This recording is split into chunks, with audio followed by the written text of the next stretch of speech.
Something massive just happened at the White House, and honestly, most people are not fully grasping the weight of it yet.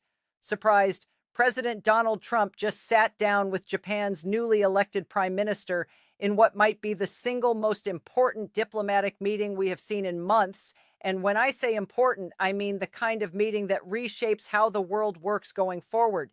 Now, before I get into everything that was said and everything that was revealed, you need to understand the backdrop here because the context makes this 10 times more significant. Pause.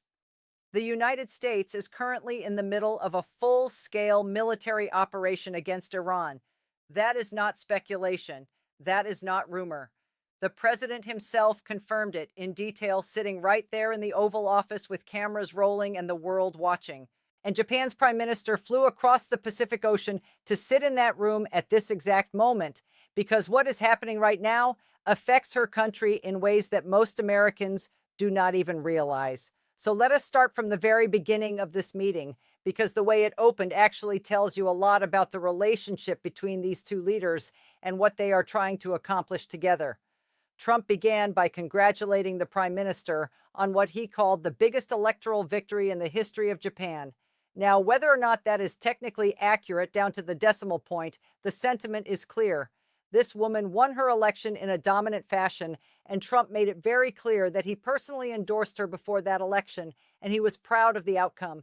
He called her powerful, he called her great, and he said the relationship between the two of them is very fine, which in diplomatic language means they are on the same page on the issues that matter most right now. And right now, the issue that matters most is Iran. The prime minister did not waste any time getting to the point. She acknowledged that the world is experiencing what she called a very severe security environment. And she said the global economy is about to take a huge hit because of what is unfolding. But then she said something that honestly stopped me in my tracks. She said she firmly believes that Trump is the only leader on the planet who can achieve peace across the world. Now, you can agree or disagree with that statement, but the fact that the leader of the third largest economy on earth said that publicly in the White House with cameras rolling, that is a statement with enormous geopolitical weight. She was not just being polite. She was sending a signal to every other nation watching that Japan is firmly in America's corner on this. And she followed that up with action, not just words. She said Japan has been actively reaching out to partners around the world to support the objective. And she said her foreign minister personally contacted Iran's foreign minister to demand that Iran stop its activities. She condemned Iran's actions, specifically mentioning attacks on neighboring regions and what she described as the effective closure of the Strait of Hormuz. Now, let me explain why the Strait of Hormuz is such a massive deal, because this is the part that directly affects your gas prices, your grocery bills, and the overall health of the American economy. The Strait of Hormuz is a narrow waterway between Iran and the Arabian Peninsula, and roughly 20% of the world's oil supply passes through it every single day. When that strait is disrupted, oil prices spike, and when oil prices spike, everything gets more expensive. Japan gets more than 90% of its oil through that strait. China gets a huge percentage. Europe gets a significant share. And here's the part that Trump made very clear, and the United States gets less than 1%, almost nothing. We do not need that strait, but we are the ones defending it for everybody else. That is a point Trump has been making for years, and in this meeting, he made it again with even more force than usual. He basically said, we are spending American blood and American treasure to keep a shipping lane open that benefits Japan, China, and Europe far more than it benefits us. And some of those countries, particularly in NATO, have not been stepping up to help. He singled out the United Kingdom, saying they now want to send aircraft carriers to help, but he said he wanted those aircraft carriers before the conflict started, not after it is essentially won. Now, let us talk about the military operation itself, because what Trump revealed in this meeting is genuinely staggering. He said the United States has, in his words, demolished Iran's navy. Gone. He said Iran's air force has been destroyed. Gone. He said their anti-aircraft systems have been wiped out. Gone. He said American planes are now flying over Iranian territory with absolutely nobody shooting at them. He said Iran's military leadership has been systematically eliminated. Not once, not twice, but repeatedly. He described a cycle where Iran appoints new leaders, and those leaders are taken out, and then they appoint more, and those are taken out too. And now they are struggling to find anyone willing to step into those roles. He said all of this has happened in approximately 2 weeks. 2 weeks. That is an almost incomprehensible pace of military destruction. And Pete Hegseth, the Secretary of Defense, who was in the room, confirmed the details. He said missile launches from Iran are down over 90% since the beginning of the operation. He said drone launches are down 90%. And he said the most important part is that the United States has been targeting Iran's defense industrial base, meaning the factories and facilities that manufacture missiles, drones, and advanced weapons. He said even if Iran wanted to rebuild and rearm, they physically cannot because the infrastructure to do so has been destroyed. That is a level of military devastation that is almost unprecedented in modern warfare, and it happened in 2 weeks. Now, Trump acknowledged that this operation has had economic consequences. He talked about how the economy was performing before he made the decision to act. He mentioned the Dow Jones hitting 50,000, which he said experts claimed would not happen for 4 years, but it happened in one. He mentioned the S&P 500 hitting 7,000. He talked about gas prices being under $2 a gallon. Everything was humming along. And then he saw what was happening with Iran, and he made the call. He said, and I think this is a really honest and revealing moment, he said he knew oil prices would go up and the economy would take a hit. But he thought it would actually be worse than it turned out to be. He called the entire military operation an excursion. He said he had to take this excursion and do something that no other president had the courage to do. And he said everybody wanted to do it. Every previous president knew it needed to be done, but nobody pulled the trigger. He was very clear that he does not blame his predecessors for not doing it. He understands why they hesitated. But he also made it clear that he believes this had to be done now, and that when it is over, the world will be a much safer place. The prime minister appeared to agree with him completely. There was no daylight between them on this issue. She called Iran's behavior terrible and stood firmly behind the American position. Now, here is where the meeting got really interesting from a geopolitical strategy standpoint. The Treasury Secretary, who was also present, revealed that the United States is seeing defections at all levels within the Iranian regime. He said Iranian officials are starting to sense what is happening, and they are abandoning the government. He said the Treasury Department has tracked Iranian officials wiring money out of the country, essentially trying to flee with whatever wealth they can grab, and the United States is going after that money. He said the plan is to recover those funds and return them to the Iranian people. There are also reportedly significant military defections happening within Iran's armed forces. Commanders and soldiers are apparently abandoning their posts as it becomes clear that the regime cannot survive this level of military pressure. Trump confirmed this and said he does not blame them for defecting. Now, there was also a very significant exchange about Israel. A reporter asked Trump whether he had spoken to Prime Minister Netanyahu about attacking Iran's oil and gas fields. Trump confirmed that he did speak with Netanyahu and told him directly not to do that. He said Netanyahu agreed and will not target Iran's energy infrastructure. Trump was careful to point out that the United States and Israel operate independently but coordinate closely, and that when there is a disagreement, he makes his position known and it is respected.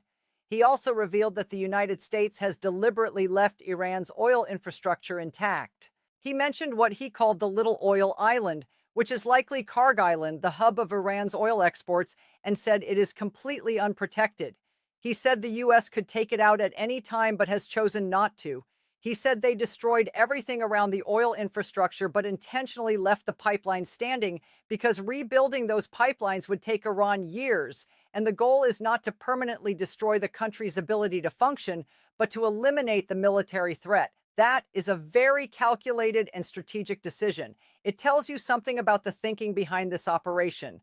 The goal is not total annihilation. The goal is to destroy the military capability, break the regime's grip on power, and create the conditions for a different outcome, while preserving the infrastructure that the Iranian people will need to rebuild their country when this is over. Now let us shift to the other major topic of this meeting, which is trade. The prime minister came to Washington with what she described as specific proposals to calm down the global energy market. She said she wants to focus on collaboration in economic security, specifically in energy and rare earth minerals. Trump confirmed that a significant portion of their private discussions would focus on trade, and he highlighted that Japan is a tremendous purchaser of American energy, particularly oil and gas from Alaska. He made an interesting geographic point that a lot of people do not think about. Alaska is actually very close to Japan. It is much closer than any other major energy source. So shipping oil and natural gas from Alaska to Japan is faster and cheaper than most alternatives, which makes it a natural trade partnership. He also mentioned that Japan wants to buy a significant amount of American military equipment. Given what the world is watching happen right now with the U.S. military's performance against Iran, it is not hard to understand why.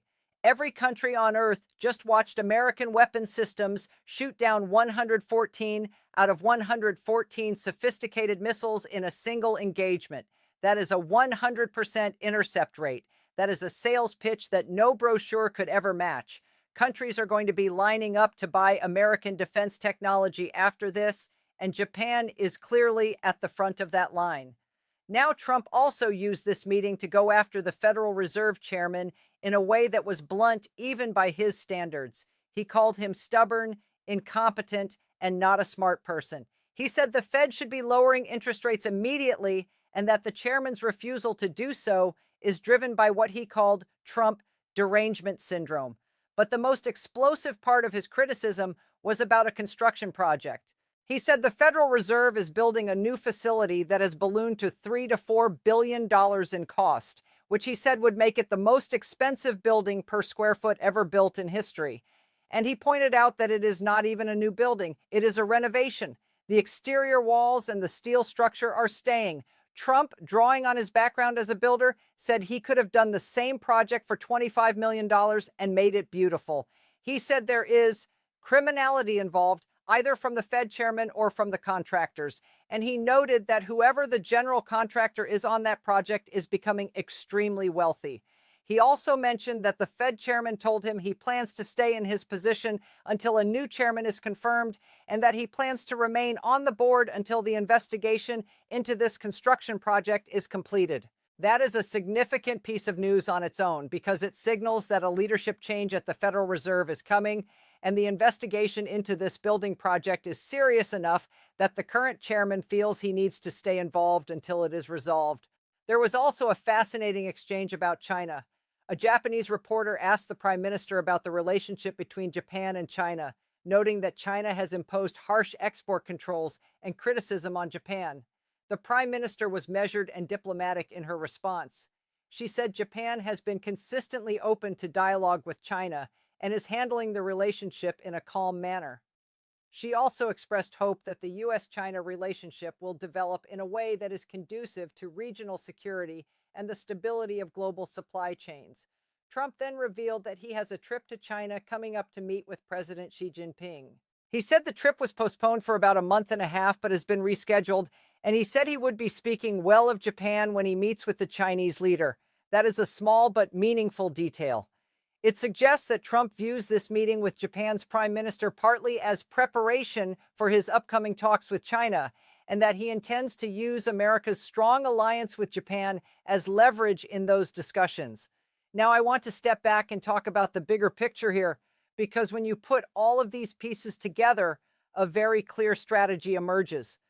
The United States is simultaneously projecting overwhelming military force in the Middle East, strengthening its alliances in Asia, negotiating major trade deals, and preparing for high-stakes diplomacy with China. All of this is happening at the same time. The military operation against Iran is not just about Iran. It is a demonstration to the entire world of what happens when you cross certain lines, and it is a demonstration of the sheer capability of the American military. Every country on earth is watching this and recalculating. China is watching. Russia is watching. North Korea is watching. And America's allies are watching too, which is why Japan's prime minister flew to Washington at this exact moment. She wants to be on the right side of what is happening. She wants to strengthen her country's position with the United States while America is in a dominant posture. And she brought real deliverables to the table, not just words. Energy deals, rare earth mineral cooperation, military equipment purchases. These are tangible, concrete commitments that benefit both countries. And I think there is one more layer to this that most people are missing. The Prime Minister said something at the beginning of the meeting that deserves more attention. She said she is ready to reach out to partners in the international community to help achieve peace. That is Japan offering to be a diplomatic bridge. Japan has historically had a more nuanced relationship with Iran than the United States has. Japan has economic ties in the Middle East that give it a different kind of influence. So when Japan's prime minister says she is ready to reach out, she is offering something that the United States cannot easily do on its own. She is offering to be the good cop in a good cop, bad cop scenario. The U.S. provides the overwhelming military pressure, and Japan provides the diplomatic off-ramp. That is a sophisticated and coordinated strategy between two allies who clearly understand what each of them brings to the table. The question on everyone's mind right now is, what happens next with Iran? Trump said the operation is substantially ahead of schedule and will be over pretty soon. The Treasury Secretary described a regime that is collapsing from within, with defections at all levels and officials trying to flee with their money. The military picture is one of near total dominance, with Iran having lost its navy, its air force, its air defense systems, most of its missile and drone capability, and multiple layers of leadership. The only real question is whether the regime falls on its own or whether there needs to be some kind of negotiated outcome. Trump has left the door open by preserving Iran's oil infrastructure. That is a signal. It says, we can destroy you completely, but we are choosing not to, because we want there to be something left to negotiate with and something left for the Iranian people to build a future on. Whether Iran's remaining leadership reads that signal correctly and decides to come to the table remains to be seen. But the military reality on the ground leaves them with very few options. You cannot fight a war without a navy, without an air force, without air defenses, without missiles, without drones, and without the factories to build more of any of those things. At some point, the math simply does not work anymore, and it appears that point has already been reached. Meanwhile, the economic fallout from this situation is something every American is feeling. Gas prices are up, markets are volatile, there is uncertainty in the air. But Trump acknowledged all of that directly and made the argument that this short-term pain is worth the long-term gain of removing a major threat from the world stage. He pointed to the economic numbers before the operation began as proof that his economic policies work, and said that once this is over, those numbers will come back even stronger. Whether you agree with that assessment or not, you have to acknowledge that he is at least being straightforward about the trade-off. He is not pretending there is no cost. He is saying the cost is worth it. And based on the speed of the military operation and the reports of internal collapse within the Iranian regime, the end of this situation may come sooner than most people expect. This meeting between the president and Japan's prime minister was not just a diplomatic formality. It was a strategic positioning session between two allied leaders at a pivotal moment in world history. The decisions being made right now in these rooms between these leaders are going to shape the geopolitical landscape for years and possibly decades to come. The alliance is being strengthened, the trade deals being negotiated, the military capabilities being demonstrated. All of it is part of a larger picture that goes far beyond any single conflict or any single meeting. And if you are an American watching this unfold, regardless of your political perspective, the one thing you should take away from this is that the United States is operating from a position of extraordinary strength right now. The military is performing at a level that has stunned even the most optimistic projections. Allies are lining up to strengthen their partnerships with Washington. And the economic fundamentals, despite the temporary disruption, remain strong. What comes next will depend on a lot of factors that are still in motion. But one thing is clear after watching this meeting. The United States and Japan are locked in step, and they are playing a long game that extends well beyond the current crisis. This is a moment that history books will cover extensively, and it is happening right now in real time while most of the world is still trying to catch up to the speed of events. Stay informed, stay engaged, and I will keep bringing you the full picture as it continues to develop.